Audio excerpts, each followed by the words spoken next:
नमस्कार, मी लतिका। आज मी तुम्हाला एक चवदार चटणी बनवून दाखवते। त्यासाठी बघा ह्या मिरच्या घेतलेल्या आहेत आणि मी भाजून घेतलेले, जिरं हलकसं भाजलेलं आहे आणि एक गड्डी लसूण आहे। ह्या लाल मिरच्याच्या जागी तुम्ही हिरव्या घेतल्या तर चालेल, माझ्याकडे हिरव्या नव्हत्या म्हणून मी थोड्याशा अशा लालसर मिरच्या घेतलेल्या। तर हे आपल्याला फक्त कुटून घ्यायचे। कुटून घेतलेलं आहे बघा। कढई गरम करत ठेवलेली आहे आणि कढई चांगली गरम झालेली आहे। तर हे ताजे वाटाणे आहेत बघा, मी स्वच्छ धुवून पाण्याने पिळून घेतलेलं आहे। आता हे आपल्याला मीडियम गॅसवर थोडेसे डाग पडसर आपल्याला हे भाजून घ्यायचे।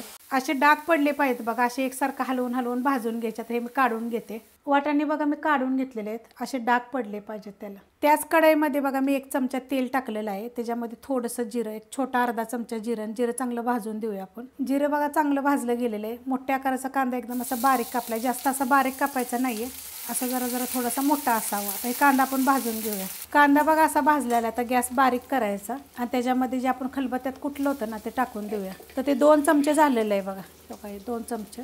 कारण ह्यानं काय होतं, चवीला 1 नंबर लागतं। तर आता हे पण आपण 1 मिनिटभर परतून घेऊया। भाजून घेतलेलं आहे। आता ह्याच्यामध्ये एक टमाटर बघा, हे कच्चं आहे, अशा पद्धतीत एकदम कडक असं आहे। तुम्ही हिरवं जरी टाकलं तरी पण चालेल। आता हे पण मिनिटभर परतून घेऊया।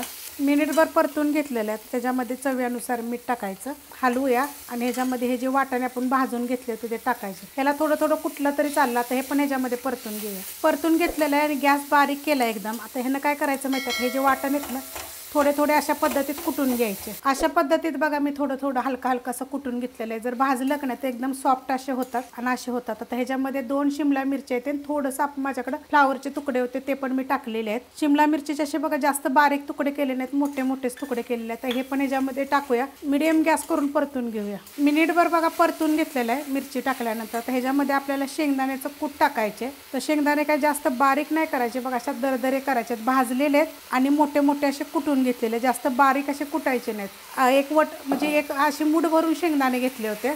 तर आता हे ह्याच्यामध्ये आपण परतून घेऊया। परतून घेतलंय बघा। आता ह्याच्यामध्ये आपल्याला थोडीशी मिरची पावडर टाकायची, तुमच्या तिखटाप्रमाणे टाका, कलरवाली पण आहे तिखटवाली पण आहे। आता हे पहिलं हलवून घेऊया। मिक्स करून घेतलंय बघा, अशा पद्धतीत मिक्स करायचं आणि एकदम गॅस बारीक करायचा। आणि ह्याच्यामध्ये एकदम बघा थोडंसं पाणी मी टाकलेलं आहे, एकदम थोडंसं, जास्त पाणी नाही टाकायचं आणि हलवून घ्यायचं। तुमच्याकडे कुठल्या पण भाज्या असतील त्या सगळ्या भाज्या, जसं आपण जास्त आणतो कधी थोड्या राहतात ना, तर तुम्ही अशा पद्धतीने करून बघा, छान लागतात चवीला। आणि एकदम गॅस बारीक करायचा, फास्ट गॅस नाही करायचा आणि झाकण ठेवा 10 मिनिटासाठी बारीक गॅसवर बघा झाकून ठेवलं। तर आपण झाकण काढूया।